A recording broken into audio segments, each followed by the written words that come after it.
Welcome everyone to another Spotlight session. Really excited this morning. Well, afternoon for you, Scott, right? Where you are in DC. So we're joined by Scott DiGiammarino, who's the CEO of Movicom. Before we get into that, because this is an incredible story that we really want to share with our audience, Scott, about how you got Movicom started. But Scott's also got 25 years background with great companies like American Express, who I used to also work with many moons ago as a young fellow. And also Scott has done TED Talks as well. And one that I think that we would also like to dive deeper on here, you talked about, was the psychology of the brain, especially when it talks about motivating and leading others, which I think is very cool. But Movicom, Scott, let's talk about that first. How did you get, first of all, welcome to Spotlight. Well, thank you for having me. I'm really excited to be here. Yeah, very cool. And so Movicom, let's talk about that. How did you get started? Yeah, so I'm from Boston originally, but I moved to Washington, D.C. in 1992 to take over a region of American Express Financial Advisors that at the time was ranked 173rd out of 176. Yeah, well, yeah. It was like, dude, it was a disaster zone. Yeah. Terrible profitability. People weren't working that hard. We had the worst employee engagement scores out of all the different American Express business units. Yeah. And I got here, my wife's like, what did we do? The family. But and we put some systems into place. We put some strategy. We painted this compelling vision. We got people all excited. And in 1 year, it was exactly 1 year, we went from number 173 to number one. Yeah, wow. And we maintained that ranking. 1 year. 1 year. We maintained that ranking for over 20 years. And as you know, working for American Express, the way we measured things was both on hard numbers and soft. So your hard numbers, like your year-over-year growth, your productivity, your retention, and then you had your soft numbers, which are things like employee engagement scores and leadership impact scores, which are kind of like the temperature check of the future of the organization. Like we could tell how happy people were working, and we knew that would relate to big time growth for us, 2, 3, 4 years from now. Yeah. So the challenge we were running into was it was easy to get to number one, but it was harder to stay there. I'll give you an example. And my boss told me we were growing too fast. So in 6 years, we went from one office to 207. Yeah, wow. I went from 30 employees underneath me to 1,600, and then we went from 3 leaders underneath me to well over 100. And because we had these systems in place, all of my peers around the country used to call me and say, "Hey, Scott, what are you doing? Can we come visit you?" Yeah. And they would take their teams, and we used to think we were a hotel, because every week we had visitors, right? Yeah, yeah. And what's funny is they'd go around and they'd spend a couple of weeks and check us all out, and then magically they'd go back to Seattle and Denver and LA and Dallas, and they would magically have a vice president job opening up where they would constantly hire away my top talent. Yeah, right. So it's like, I give you laugh, over a 4-year period, we promoted out 153 leaders throughout the rest of the country. Wow. And you remember the American Express days, you were actually recognized for that. Yes. So a lot of recognition, stock options, you waited, pat attaboys to me, but at some point in time you hit blood. Yeah. In other words, I couldn't generate leaders fast enough to replace the ones that were leaving.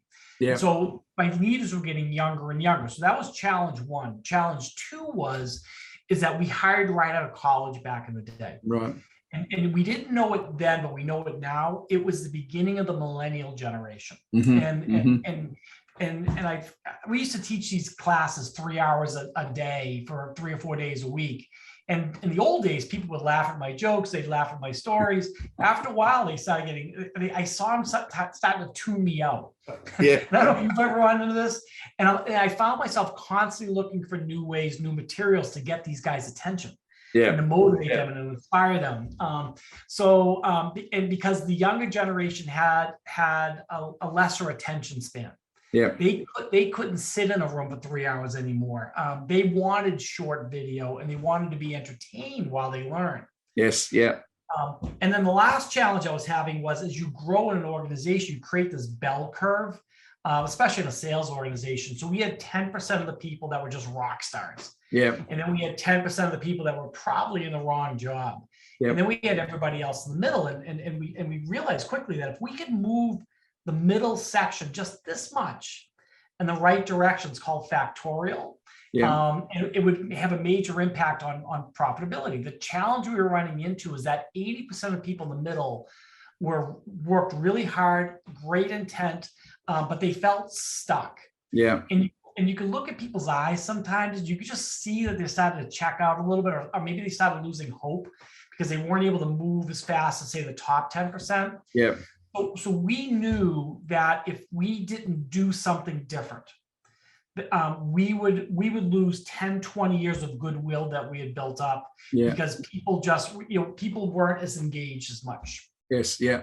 So I love movies, and I'm the type of guy, when I watch a movie, I remember the lines, I remember the scenes. I'm constantly quoting movie quotes. My kids hate me. Right. Kids hate me. Stop, they say. So my wife and I were watching this movie one time. It's called Braveheart. Mel Gibson, and this one scene, he's got his face painted blue and white, and he's ready to get his troops go to war. And it was just this riveting moment. I remember my wife saying to me, why don't you use your love for movies as a way of motivating your guys and your team? I'm like, that's a great idea. So part of our internal communication strategy was every Monday morning, we were going to send out a movie clip that had a theme attached to it. Yeah. So the theme was usually our principles and our values, integrity, service, collaboration, ethics. But then it turned into like a motivational thing where courage and perseverance and, and bounce back. So if you worked for me back in the day, we would have a theme of the week. So if the theme was courage, I would type up why courage is important. I say, kind of reminds me of the movie, and I pick a movie, Pitch Perfect, A League of Their Own, Top Gun, Apollo 13. And I would take a clip out of the DVD and attach it to my word courage. Yep. And I would say, I want you to watch this movie. It's all about courage. And for those of you who've never seen the movie before, it's about X, Y, and Z. But as you're watching this, I'd like you to share back with me the most courageous decision you've ever made in your life. Love it. And we'd send this out to 1,600 people every Monday morning for 20 years. Yeah, wow. And it was funny. It was funny is we would get back like 300 stories a week from people that had nothing to do with business. They'd say, when I was 9 years old, here's what happened to me. And then we would take those best stories of the week and we would share them with everybody else, assuming you approved it. Yeah. We built this culture in this environment where people felt connected to one another. Mm-hmm. And I didn't have to rely on the 29-year-old brand new vice president to engage you, because everybody else, if you were having a bad day, they could help you. Yeah. They can support you. And it's because you shared a story. It's all about storytelling, right? It's about you shared a movie together. Yeah. So Ken Chanel at American Express. So I got a call from Ken's office one day and they said, hey, listen, we're going to send McKinsey in to study you guys.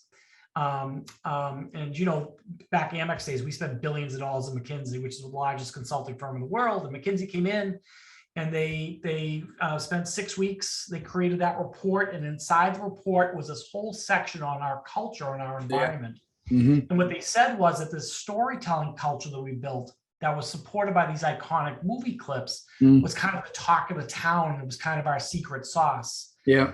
So all of a sudden, throughout all of Amex, people are using my clip library in keynote speeches and in PowerPoint presentations and in training and in Slack. People are using our clips all the time to kind of connect with people, get people's attention, and make their messages memorable. Yeah. And so that's when I said, maybe we got something here. And I said, maybe I should start calling the Hollywood studios. Yeah. Well. So that's kind of the background to how MovieCom got started. So you were still at American Express when you kicked off those conversations? I was. Yeah, right. So I went in the backyard. I went poolside. I took my laptop and I started banging cold calls to all the major studios in the United States. Yeah. Disney, Universal, Paramount, Sony, MGM, Lionsgate, Warner Brothers. And I said, look, Fox, I'm like, you don't know me. But let me tell you what I'm doing. And I got to think that there are billions of people around the world, be it employees or students or parents or teachers or leaders or whoever it may be, that if they had something like this, maybe we could change lives. Yes. Yeah. And maybe we can get people to feel good about themselves, self-esteem building. And because they can remember the movie when they're by themselves, they can make these principle-based decisions that are in alignment with their personal values. Yes. Yeah. So I don't know, if you know anything about Hollywood, but they move very, very slow. It took me 9.5 years of negotiating. Wow. I actually call it 9.5 years of begging to finally get a yes. There's a movie in there. There's a movie, right? But one day I got a call from Universal Studios, and they said, "Hey, listen, I think we got this thing figured out." And long story short, we became the first company in the history of Hollywood to gain legal, underline the word legal, access to their movie libraries to do what I wanted to do. Yeah, wow. And so, because your motivation, your purpose behind it is to connect with teams, right? To connect with individuals and touch on things that are important, whether it's motivation, etc. So talk a little bit about that, because you know what you just said. There's one thing that's sort of ringing loud. I think you said you had 1,300 people and 300 plus would send in stories. Yeah, 1,600 people, 300 stories a week. And that wasn't enough. And I see this a lot where people want to hear from their teams, but then that's it. Nothing else happens. And the team members are like, well, great. Okay, I'm glad I shared it, but it didn't really go anywhere, right? And therefore it didn't really connect and motivate me to what you were trying to do. But then what you said, so that's 25% odd on a number side of it, which is great. But then you said you also then took it a step further and shared. If they were okay with that. And the minute you do that, that's when you show you care. Correct. Right? And by the way, what you're saying, there's a reason I like you. I get asked a question all the time. What is the number one characteristic that a leader needs these days in order to be successful? And out of all the things you could think about, to me, this is just my opinion, I think the number one thing a great leader needs to have is they need to genuinely care about their people. Because if you genuinely care, you're going to listen. You're going to be willing to take some risks to change the way that you may have been trained and motivated back in the day, to so that you can adhere to how the new generation, which by the way is 75% of the global workplace now, wants to be led. And that's the biggest problem, Martin, that we're seeing is that the average age leader today is, late 40s, early 50s. And guys like me were brought up a certain way and trained a certain way and motivated a certain way. And we think because it worked for us, it should work for the new generation. Yeah. But the reality is, if you try to do that, you risk disengaging people. They'll check out and they're ultimately going to quit. Yeah. And the cost of recruiting, training, retaining has never been higher. And that's the problem we try to solve. We try to give today's leaders a new tool, if you will, to motivate, inspire, and engage their people. That's interesting. That's cool, man, because we're in the same business. We do it through technology, but it's all about how do we allow them to be able to connect to something that they believe in and they understand. Right, and then allow them call it, it's empowering in a bit, but the autonomy to work in a way that makes sense to them. Yes. And I had another spotlight guest, and I shared it with you before actually. And Carol was amazing because she sort of said, we're still trying to lead teams through 400-year-old practices. We're trying to think, I've got a team. I'm 50. I'm 49, so I'm in that age bracket you're talking about, and I'm leading 20-year-old kids. And I'm trying to fit 20 to 50-year-olds in the same DNA bracket of competencies. But the reality is everyone is different and everyone has different competencies. Our question is, how do we rally them together so they can then add the value that really motivates and connects with them? It's funny. I hear stories. I get emails, calls from people, because we do a lot of public speaking, a lot of keynotes, et cetera. Yes. As well as my podcast. And I get calls all the time and people tell me about how awesome their leader was. And by the way, my definition of leader is broad. So most people think of leaders just as corporate leaders, from a manager up to a CEO, if you will. But a leader could be a professor, a teacher, a trainer, a coach. It could be a parent. My definition is anybody who's trying to influence behavior, in my mind, is a leader. Right. So, but the challenge is that so I hear these great stories, but then I hear these horror stories.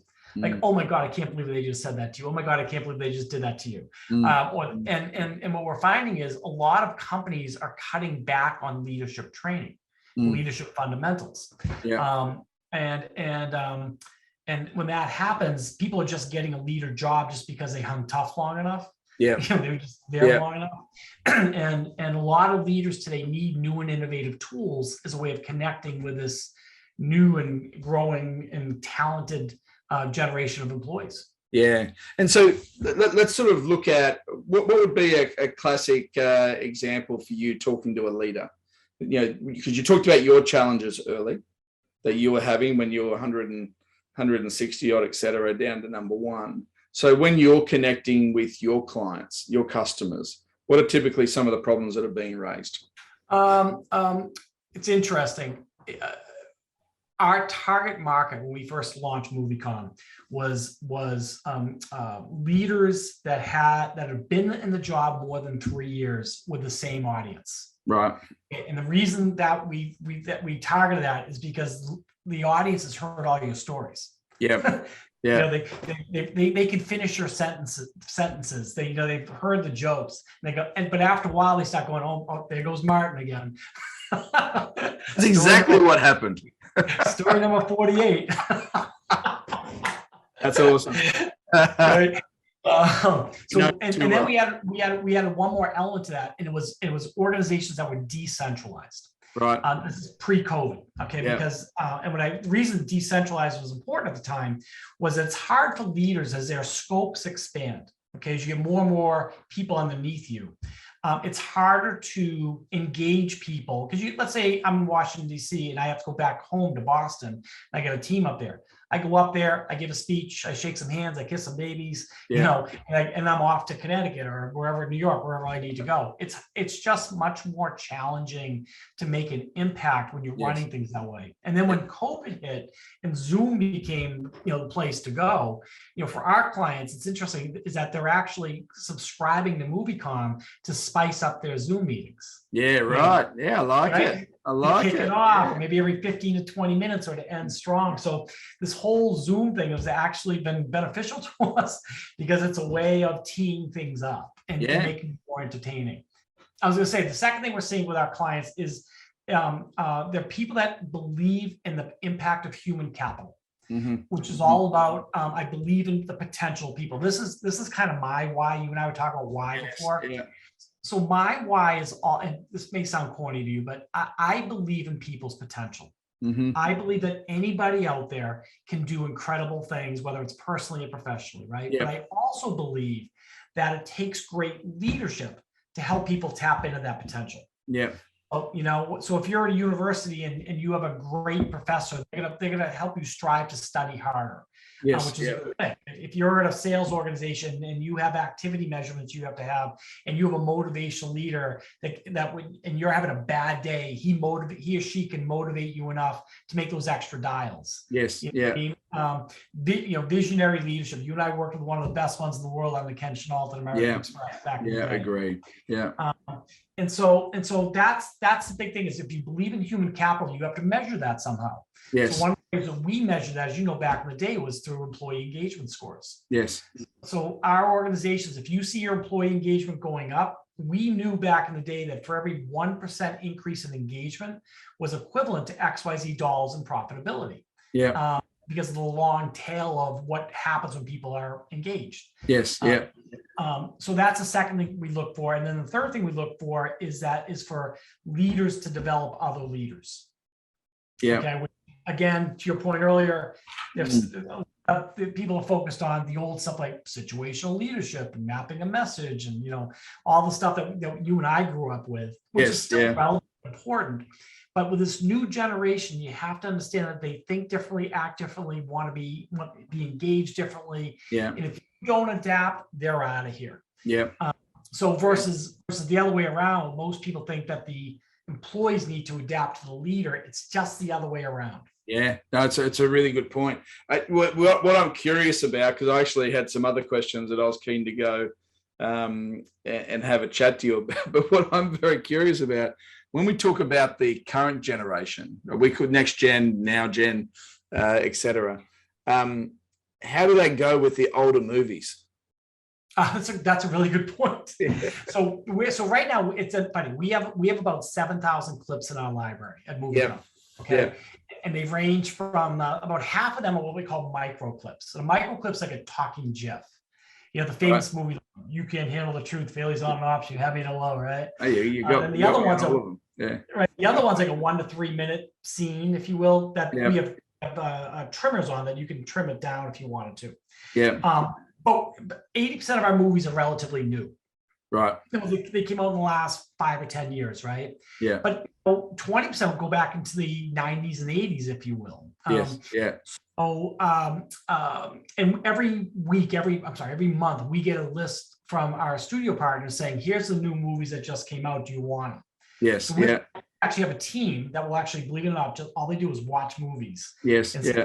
And say whether or not there's enough clips in the movie to want it. Yeah. So, but it's interesting you say about the older movies. So I was giving a presentation one day and I was showing the movie Animal House. Right. I don't know if you remember Animal House. Right? Oh, yeah. That was my generation. You've got a movie buff here. Okay, so I'm showing Animal House, right? A clip from there, you know, it's John Belushi saying, let's do it, you know. Yeah. And the audience didn't respond at all. They look at me like I had 5 heads. Yeah. And they said, what is it? I think I remember my dad watching this movie. Yeah. What ended up happening was in the middle of the speech, I looked at the audience and said, do me a favor, someone take on a cell phone and tell me how old Animal House is. Dude, it's almost 50 years old. Yeah, well. And so, but what was interesting is and the studios love this, is a lot of the people, because they never seen it before, downloaded the movie. Yeah. Perfect. Yeah. It had this new energy again, new views again. Yeah. So we try to mix it up a little bit. I will tell you that we are negotiating with television studios, like Netflix, the Amazon Primes, the Apple TVs, because our goal is to have millions and millions and millions of clips in our library. In circulation, yeah. And our key is from our technology is it's easy to find, because we have artificial intelligence built into our platform, where you search by actor's name, the name of the movie, an object like, you know, black t-shirt, basketball, BMW, keywords like I can type in the word courage or an entire phrase like I'm proud of you. Yes. And it finds it. So think about YouTube on steroids. Right. That's kind of what we want to do. But because our leaders are busy, busy people, they don't have time to spend hours and hours and hours searching, no matter how great our search is. Yeah. So our job is to use machine learning and artificial intelligence to make it easy on them. I love that, man. I sort of look at, because even what we're doing on the technology side is very much around how do we engage, how do we connect, how do we sort of allow anyone really, but it's highly attractive for the current generation. How do we allow anyone to get working on the things that they're really, you know, they're really into. They're really into it. I remember a lot of my, especially with my American friends, going out to that audience, I used to always open up with a visual, and the visual was of all the deadly animals that Australia has against the world. And it had great white sharks, the 5 of the top 10 deadliest snakes, and the 8 deadliest spiders on the planet. And it horrified everyone. It was like a Jaws movie on steroids when we talk about that. And I used to love it because you could tell a story. Right. And people connected with it. And I just used to say, you know, at the end of the day, if they're going to get me, I've got no problems here. We're just going to have fun. Right. And that's exactly what we do. It's exactly you just said. And it's funny, it kind of ties back into my TED Talk. So I did this TED Talk. It was called Why Movies Move Us. Right. And it was all about the neuroscience of the brain, of what happens when people watch short video. And what we learned through our research is that when somebody watches a short video, I'm saying less than 2 or 3 minutes, right? Yeah. But the studies are showing they'll remember not only what they saw, but also how they felt. Yeah, I love that. And it's that emotion that goes in the blah, blah, blah part of the brain. I can't remember now. But it's that emotion that when you're by yourself and you need to make a principle-based decision, hopefully that short scene that you watched will spike the emotion that will help you and influence behavior or what action you're going to take. So for example, if you remember the old Rocky yeah. When studies show when people hear the Rocky music, they want to go work out. Yeah. When you think of it, you just mentioned Jaws. So which is a 60-year-old movie, right? Yeah. When people hear the Jaws soundtrack, they're afraid to go in the water. There was a study, I think actually in the TED Talk, like 50% of people, when they watch hear the Jaws music or watch Jaws, don't want to go in the water. Yeah. Oh, no, I was one of them. I was a kid living on the water in Australia. I never wanted to go to the water. Right. So it just goes back to, think about TikTok. I mean, the billions of views TikTok is getting, people just like flipping, watching the TikTok videos. It's all because they're short, they're entertaining, and they're memorable.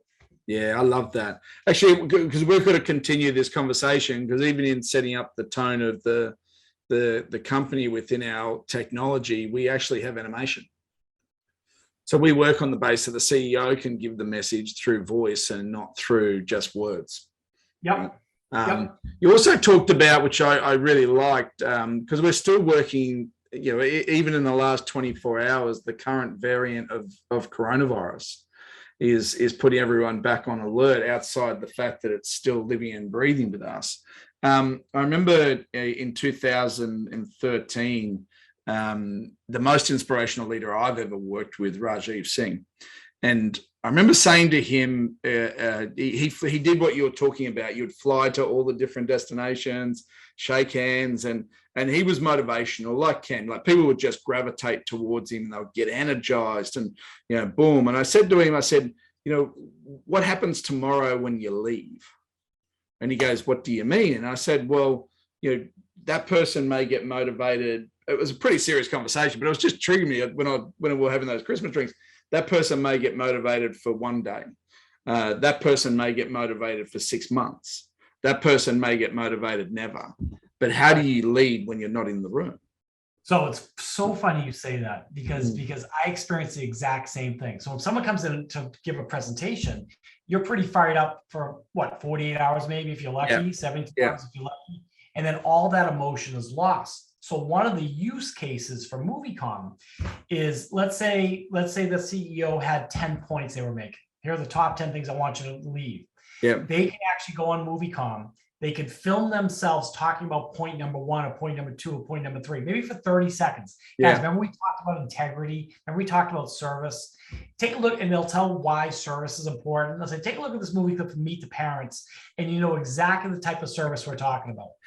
The video of you, the way our technology works, stitches with the movie clip.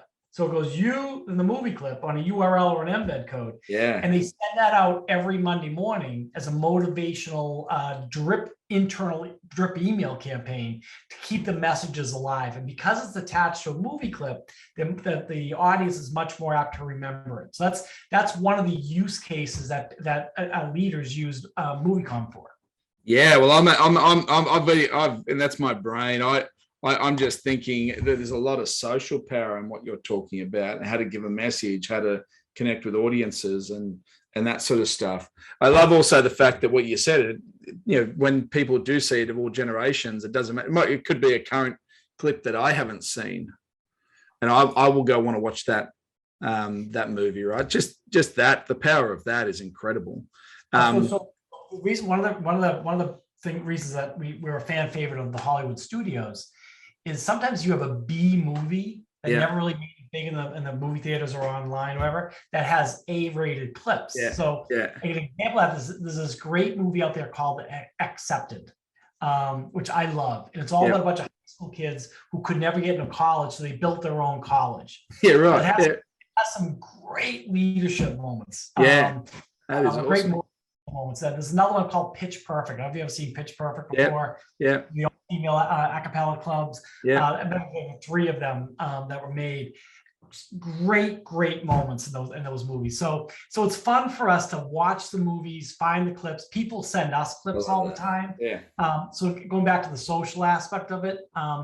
So yeah, it's really my whole thing is we want to make a difference in people's lives, and we want to help leaders, help people tap into that potential through motivation, inspirational, soft skill training, life lessons, etc. Yes, yeah.